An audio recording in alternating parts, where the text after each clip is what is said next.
আওয়ামী লীগ শাসনামলে গুমের সঙ্গে ভারতীয় সম্পৃক্ততা পেয়েছে গুম সংক্রান্ত তদন্ত কমিশন। শনিবার প্রধান উপদেষ্টার কাছে যে প্রতিবেদন দিয়েছে কমিশন, সেখানে বলা হয়েছে, গুম শুধু বাংলাদেশে অভ্যন্তরীণ বিষয় নয়, বরং আন্তর্জাতিক চক্রান্তের অংশ। সুখরঞ্জন বালিকে সুপ্রিম কোর্ট প্রাঙ্গণ থেকে অপহরণের পর ভারতীয় কারাগারে পাওয়া যায়। Double million offer Walton fridge কিনে পেতে পারেন 20 লক্ষ টাকা, রয়েছে কোটি কোটি টাকার নিশ্চিত উপহার। যুদ্ধাপরাধে মৃত্যুদণ্ডে দণ্ডিত বিএনপি নেতা সালাউদ্দিন কাদের চৌধুরীর ছেলে হাম্মাম কাদের কমিশনকে জানিয়েছেন, তাকে যে গোপন বন্দিশালায় রাখা হয়েছিল সেই সেলের বাইরে কাউকে হিন্দিতে কথা বলতে শুনেছেন।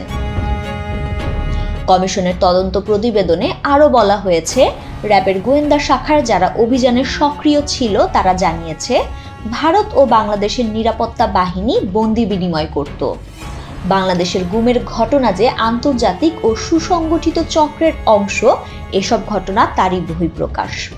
বিএনপি নেতা সালাউদ্দিন আহমেদকে 2015 সালে রাজধানীর উত্তরা থেকে তুলে নেওয়ার পর ভারতে পাওয়া এর উদাহরণ। সালাউদ্দিন আহমেদ কমিশনকে জানিয়েছেন, তাকে ভারতীয় কর্মকর্তাদের কাছে তুলে দেওয়া হয়েছিল।